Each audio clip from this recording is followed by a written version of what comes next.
Hola, muy buenas noches, bienvenidos a Debate 22. El día de hoy tenemos un programa al que hemos llamado El hombre sigue a la venta. Nuestro propósito es analizar este día con dos grandes especialistas en ámbitos que ya les vamos a mencionar, personas brillantes que nos van a hablar sobre esta época consumista que estamos viviendo ya desde hace varios años, pero queremos saber qué hay detrás de eso, qué hay detrás del hombre que compra y nunca tiene sus deseos satisfechos. Para eso nos acompaña en el día de hoy el doctor Rafael Mauleón. Él es doctor en diseño y estudios transdisciplinarios. Rafael, muchas gracias por estar aquí. Gracias, buenas noches, gracias por la invitación. Y también está con nosotros Arturo Almaguer, él es publicista, mercadólogo, también doctorante en estas disciplinas. Arturo, muchas gracias por estar aquí. Muchas gracias, Yuli, por la Todavía invitación. no, doctor, pero ya casi. Así es, ya casi. Falta lo último.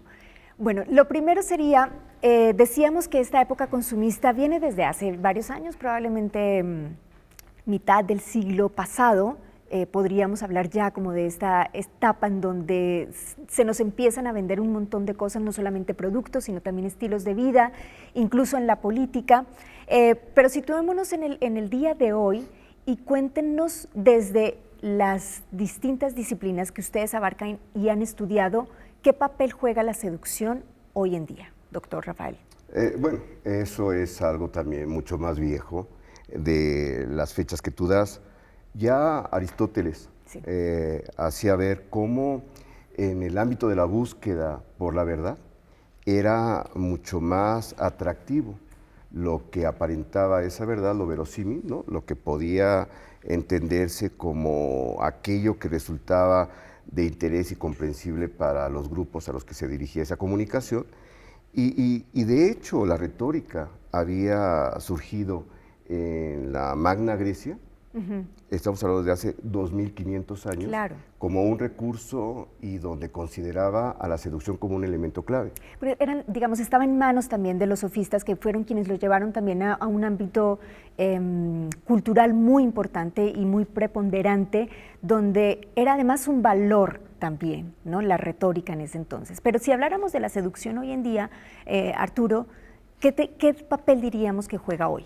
Pues mira, primero acotaría el sistema comercial en una dinámica contractual, que creo que eso sirve de base para poder entender por qué la seducción se vuelve tan importante en una dinámica comercial, porque en esto pues entenderemos que las empresas tratarán de provocar esta línea de intercambio de estos productos, de estos servicios en el consumidor, y desde luego deberá de ser en la línea de la seducción para que estos puedan colocarse, entendiendo también que estamos en un ambiente hipercompetido de marcas, donde hoy el consumidor podrá elegir pues lo que quiera, ¿no? Entonces sí, la línea de la seducción creo que tendrá una claridad además muy precisa. Pero bueno, además hay algo importante, porque la misma retórica ya había señalado que en la dimensión humana la parte emocional era preponderante. Así es. Y durante algún tiempo la mercadotecnia pensó más bien en cómo promover, ¿no?, la venta de aquello que se me ocurría.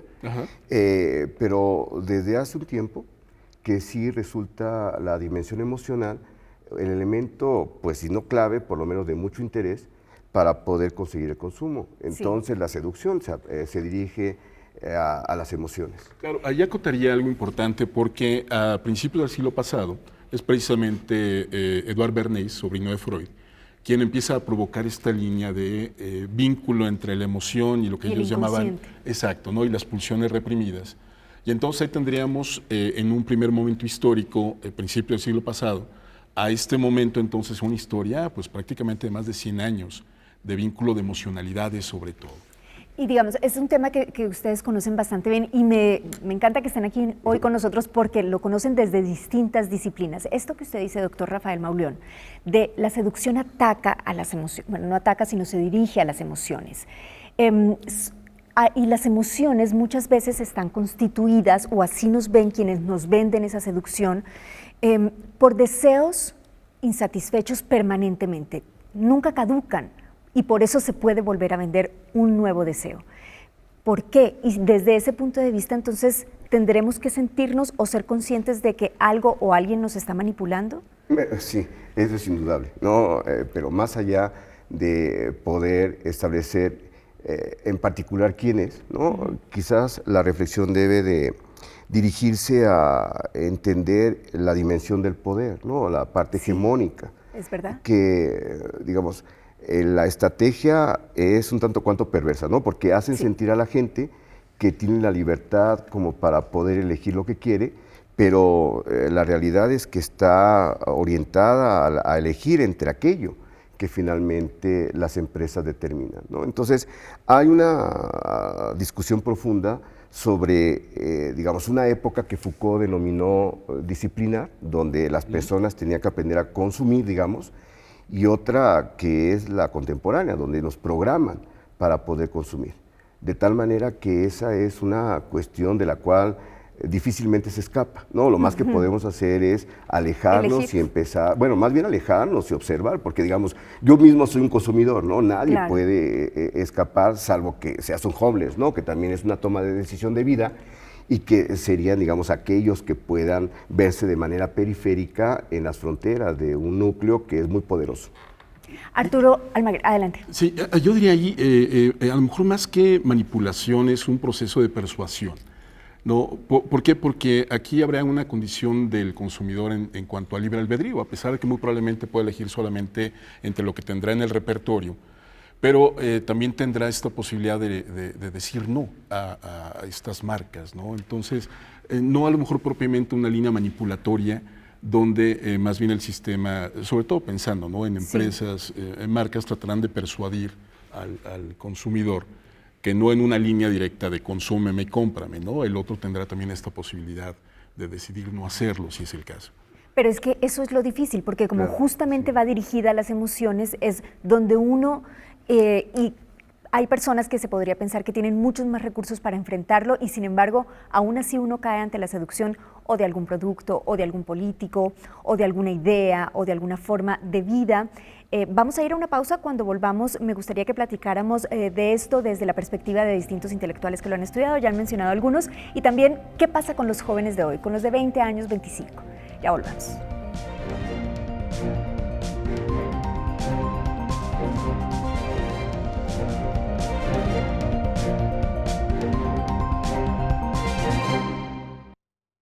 Continuamos en Debate 22, hoy estamos platicando sobre algo que nos toca a todos, la era consumista, un programa al que hemos titulado El hombre sigue a la venta. Me gustaría leerles una cita de La era del vacío, un libro, una obra de Lipovetsky, donde él habla de la moda y marca como digamos la importancia que tiene la moda hoy en día, pero en todos los aspectos, no es un asunto solamente de una vestimenta, sino también de una cantidad de cosas relacionadas con los deseos que no se satisfacen. Él dice textualmente, la moda ha estilizado y ha individualizado la vanidad humana, ha conseguido hacer de lo superficial un instrumento de salvación. ¿Qué podríamos aportar, digamos, de lo que ustedes ven desde la publicidad, desde la mercadotecnia, Arturo, en el caso tuyo, a esta cita que Lipovetsky lo vio desde hace muchos años? Sí, es muy interesante, perdón, la propuesta y la visión del señor Lipovetsky.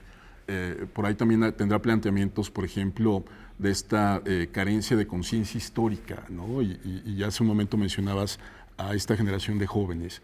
Pues yo creo que sí, en su crítica tendrá desde luego mucha razón, ¿no? Y desde luego pensando desde la postura empresarial, toda esta provocación también de modas, ¿no? Desde luego, pues mira, en mucho yo diría, le da un sentido también de movimiento al mundo, ¿no? Es decir, que sea muy igual entonces una línea, por ejemplo, en el tipo de vestimenta o, por ejemplo, en el tipo de música y solamente sea esa y únicamente, pues muy probablemente haría de un mundo muy aburrido, ¿no? Entonces, sí, esto le genera un movimiento, desde luego intrínseco a una condición económica, indudablemente, ¿no? Pero ¿por qué es, doctor Mauleón, más sencillo para el hombre, para el ser humano, acercarse a este tipo de productos o de estilos de vida y un poco más difícil acercarse, digamos, en el ámbito cultural? ¿Por qué elegir ir a un centro comercial a comprar ropa y no ahorrar un mes para ir a un concierto de música clásica? Sí, la respuesta, digamos, contundente no la tengo. Me parece que son múltiples variables las que participan. Sí. Hay un dato que se señala como el origen de esta idea de la moda, ¿no? En general, que va más allá inclusive de la ropa.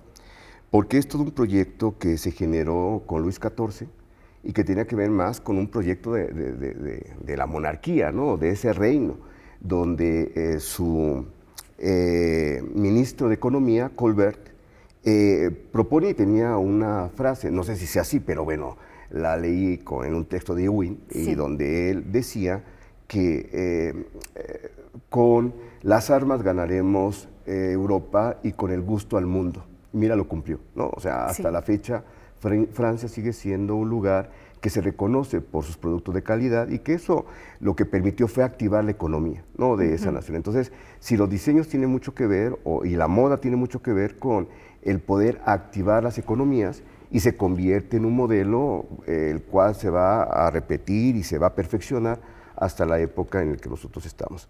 Entonces, el que la gente desee consumir esos productos, pues es que a mí me parece también, Arturo, que no hay tanta posibilidad de escape, ¿no? O sea, como esa elección es un poco difícil, porque por un lado tienes a los influencers, ¿no? Los medios de manera reiterada, estamos bombardeados de que tengas que consumir determinadas marcas y productos, y bueno, y al final de todo esto es que también la mercadotecnia, cierta línea de mercadotecnia, la emocional, pues señala que nosotros no compramos productos, ¿no? Lo que estamos comprando son estilos de vida, experiencias de vida. Entonces, el tener que ir al centro comercial, que para Oye supone que es un no lugar, ¿no? Pero que bueno, antes íbamos a los parques, ¿no? O a los paseos donde estaban los jardines, y ahí nosotros pues nos divertíamos. Ahora pues te diviertes consumiendo, viendo escaparates, y que eso ya desde el siglo XIX, ¿no? Se observaba, ¿no? Y en el XX Benjamin hace un recuento de ese modo de cómo observa a ese ser urbano que acude de manera permanente y que su ser se constituye también con eso. Ahora, te hacía también la pregunta porque te estamos presentando este día durante el programa como director de ICONOS, que es Instituto de Investigación en Comunicación y Cultura. No sé, digamos, tú tienes la experiencia porque estás ligado, digamos, a todas estas disciplinas, pero no sé si esto también tiene que ver con que estamos en un momento demasiado cómodo, donde el esfuerzo ya no importa tanto y se tiene la percepción que la cultura es aburrida y requiere más esfuerzo, mientras que la moda no. ¿Sería correcto? Pues es que, digamos, por lo menos la idea que tengo de cultura es que la cultura es todo, ¿eh? O sea, nada escapa, inclusive a estos fenómenos que estás comentando, pues son hechos culturales, ¿no? Y que más bien habría que entender, digamos, una dimensión teórica, ¿no? Con Lotman, donde suponemos que esos son concepciones de mundos, semiósferas, donde el hecho del consumo y de la moda en concreto le da sentido a esta realidad. Pero hay, digamos, grupos periféricos que no entran en estas prácticas, ¿no? Y que inclusive refutan, ¿no? Luchan contra esta idea, y que, bueno, pues a lo mejor no son tan visibles, ¿no? Mediáticamente, pues también lo que importa es señalar aquello que resulte de interés, un interés hegemónico, vaya, ¿no? Claro. Pero aquello que sea tangencial, periférico, a lo mejor pasa desapercibido, existe, pero a nadie le interesa. Entonces, sí hay grupos que tratan de generar una perspectiva crítica sobre estos fenómenos, ¿no? Y tú lo señalabas hace rato, con los autores que puedo leer, o digamos, el mismo ejercicio que tú haces, y que yo me quiero sumar a ello, ¿no? A mí me parece que el observar la realidad desde una perspectiva crítica es lo que te permitirá, pues, entender o tratar de comprender estos fenómenos. Arturo, tú eres maestro en la Universidad de La Salle, en la UDLA también, la Universidad de las Américas, y das clases, digamos, de comunicación también a través de la publicidad. Yo te he escuchado en esas clases y alguna vez te preguntaba cómo ves a las generaciones actuales, si ellos también hacen parte fácilmente de los objetivos de este consumismo que buscan las empresas, ayudadas también, digamos, como por una mercadotecnia, por una publicidad bien hecha en los casos en donde está efectivamente bien hecha. Sí, ahí pensaría que todas las generaciones, particularmente esta de jóvenes, siguen una dinámica de aprendizaje de las anteriores, donde pues no serán ajenos sí a una línea de consumismo. ¿no? Y particularmente en el consumo de aquello que los haga pertenecer a su generación, ¿no? Aquí lo interesante creo será desde esta perspectiva también empresarial, pues la forma como entendemos a estas generaciones y cómo están consumiendo, particularmente tecnología, diré, ¿no? Y esto pues nos lleva también a temas críticos, ¿no? Me sumo a esta visión también de pensamiento crítico, ¿no? Y la forma entonces como la misma industria estará en una perspectiva de aportar, ¿no? Desde estas trincheras de productos, servicios a esta generación, que no solamente en una línea del consumismo puro, ¿no? ¿No? Hay creo que un nivel de responsabilidad fuerte, sobre todo por estos momentos, ¿no?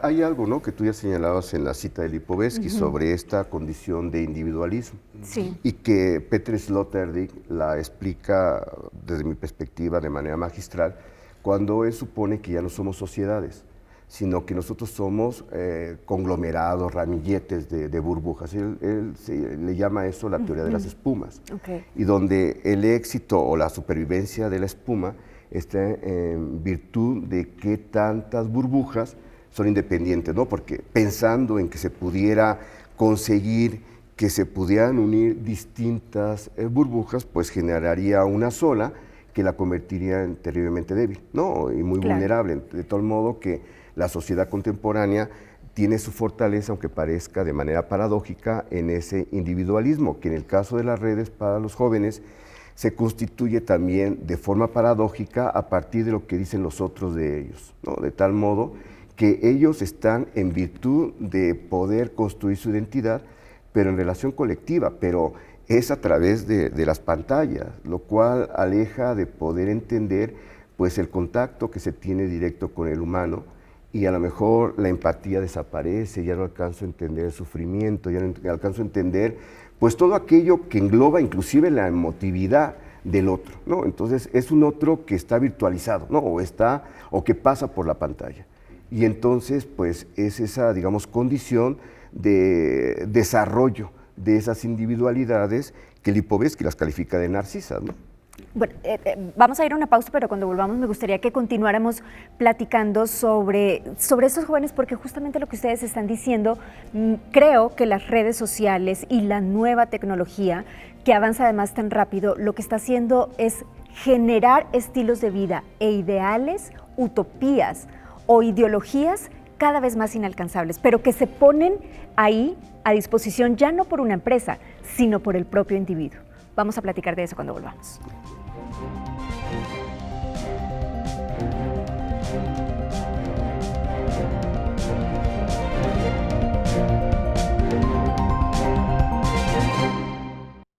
Continuamos en Debate 22. Arturo Almaguer, estábamos platicando justamente de este consumo de la tecnología. Tú dijiste principalmente los jóvenes están consumiendo tecnología, y yo les planteaba, no sé si estén de acuerdo, en que los propios jóvenes ya no es una empresa, sino son los propios individuos los que ponen a través de las redes sociales y de imágenes, de un lenguaje muy visual, ideales de vida, ideales de cuerpo, ideales de música, ideales de convivencia, como si el mundo fuera perfecto o, por el contrario, muy miserable también, ¿no? Pero todo eso se ve a través de las redes sociales. ¿Esto es una nueva forma de consumismo? Estamos viviendo un momento muy interesante en donde hoy los medios propiamente se rompen. Entonces los espectadores de esta dinámica de ver los medios se vuelven también quienes generan los contenidos, ¿no? Y precisamente esto segmenta, ¿no? Los mercados, de acuerdo incluso a estas visiones muy personales, muy particulares, o de estos llamados influencers, ¿no? En diferentes medios, donde también tendrán estas líneas de alcance a quienes les puede interesar lo que dicen, y desde luego pues se vuelve una forma también de consumo que las mismas empresas ven para poder entonces presentar sus productos, por ejemplo, ¿no? Pero digamos, ¿son las burbujas individualizadas, son las burbujas que están salpicando, o es simplemente un círculo que cada vez tiene más elementos y en donde se involucran muchas más cosas conforme va pasando el tiempo? ¿Cómo podemos entenderlo?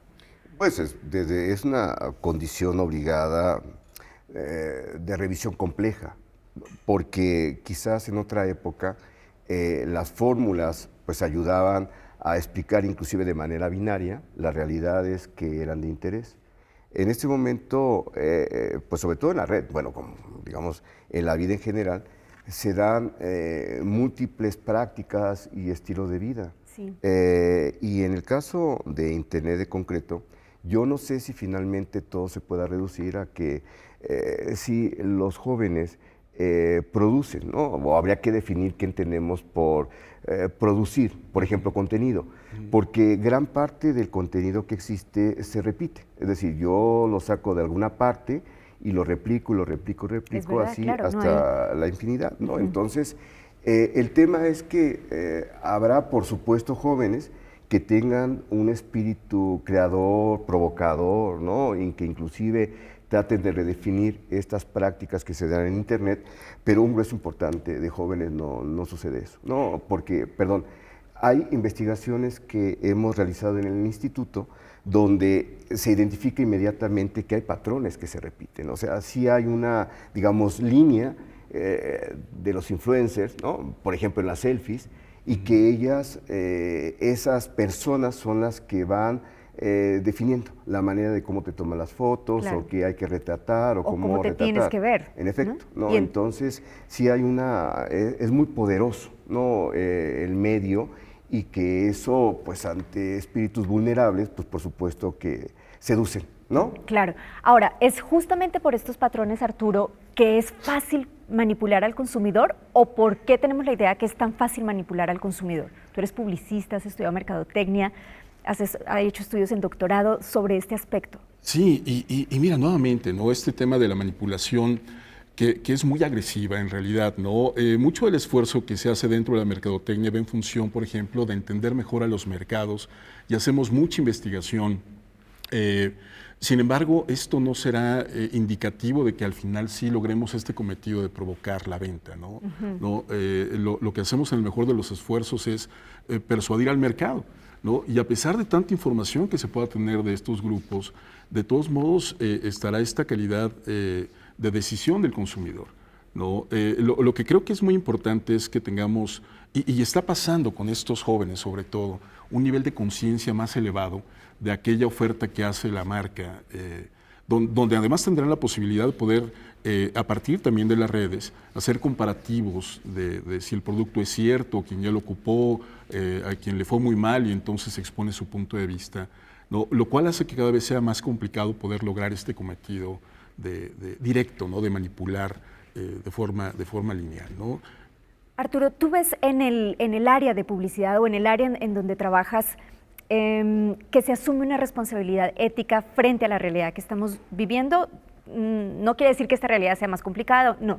Sin calificarla moralmente, ¿crees que la publicidad y la mercadotecnia asumen una responsabilidad ética? Es un muy buen tema, ¿no? Que durante mucho tiempo parece no se presentaba en la mesa del debate, ¿no? Pero creo que hoy los tiempos, a partir precisamente de la tecnología, sí está en el punto en el que tiene que esta publicidad ser mucho más honesta, o esta publicidad que pueda ser fácilmente comprobable en aquellos postulados que presente, precisamente porque yo diría el consumidor honesto no es tonto, de ninguna forma, ¿no?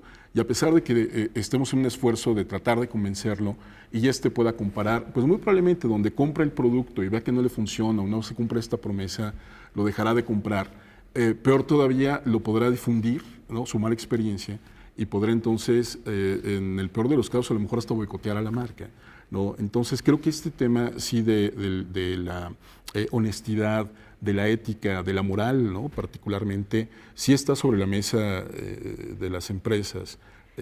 Rafael, recuerdo ahora una columna que escribió Juan Villoro donde hablaba de la cantidad de centros comerciales que tenemos ahora, hoy en día en la Ciudad de México, y él retomaba al mismo tiempo a un periodista que se llama Rafael Cabrera, y Rafael había investigado y efectivamente somos número 1 en Latinoamérica con mayores centros comerciales en una ciudad. Aún así, digamos, ¿estas son las realidades o son datos que tenemos? No sé si tú estarías de acuerdo en que habláramos de una esclavitud consumista. ¿Sería demasiado simple? A mí me parece que las palabras son importantes, ¿no? Y este régimen de esclavitud pertenece a otra época, No, en nuestro momento nos toca más bien hablar, ya lo dije, de la programación, ¿no? Okay. Estamos en un momento donde la teoría de la información resulta vital y pues la programación es una de sus palabras clave. Entonces, yo más bien hablaría de sociedades programadas. Y creo que inclusive se señala desde el inicio del siglo que hay dos posibilidades, o programas o te programan. Es muy triste, supongo que hay más posibilidades, ¿no? Pero bueno, como para responder, en eso me quedaría. Nos quedan un poco más de 2 minutos y me gustaría que pasáramos a las conclusiones a partir de algo que yo escribí, que son 2 líneas y que se los envié.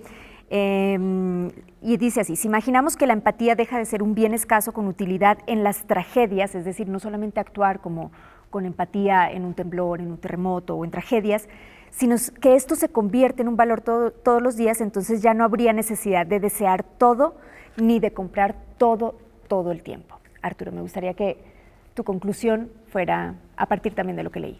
Claro, yo pensaría en una línea de humanismo, ¿no? Donde precisamente esta empatía pues sea deseablemente lo que rige a la humanidad, ¿no? Y muy probablemente en este punto esta conciencia y las preguntas que se puede hacer un consumidor entre si necesito o deseo el producto, pues pueda ser una realidad, ¿no? Probablemente tendremos un consumidor mucho más consciente y donde la empatía hacia el prójimo, pues probablemente sí cambia el sistema incluso, ¿no? Doctor Rafael Mauleón. Pues el tema me parece que gira en torno a lo sostenible, que no es simplemente un proyecto, sino que esto hace ver la necesidad de todo esto que hemos hablado en relación con el planeta. Y al planeta estamos pues destruyéndolo, ¿no? De tal modo que si no generamos que el otro observe a su entorno y sea empático, no solamente con el ser humano, sino con el ser natural, pues poco futuro tendremos. De tal modo que yo apuesto porque se difunda mucho más el espíritu sostenible, la Carta de Sostenibilidad, la Agenda 2030. Creo que esos son aspectos que van a ser vitales y que tenemos muy poco tiempo para poder considerar y cambiar nuestros hábitos pues, de consumo. En los últimos segundos, ¿ven posible que la época en donde el deseo no está satisfecho termine?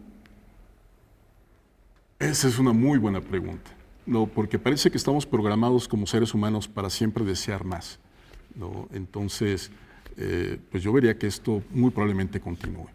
Doctor. Pues yo espero que no. No, aquí el tema será que ojalá que el deseo de el desprendimiento y de la comprensión, ¿no? De la compasiva del otro, pues sea lo que marque nuestra línea, ¿no? Y que la próxima ocasión que estemos sentados aquí pudiéramos estar hablando sobre esas dimensiones. Así es, y tal vez el próximo paso que podríamos dar es tratar de entender mejor por qué deseamos lo que deseamos y tratar de entender también nuestra realidad, consumista o no consumista. Muchísimas gracias, Arturo Almaguer, por estar hoy con nosotros. Doctor Rafael Mauleón, muchas gracias. No, muchas gracias. Gracias por acompañarnos. Buenas noches. Buenas noches.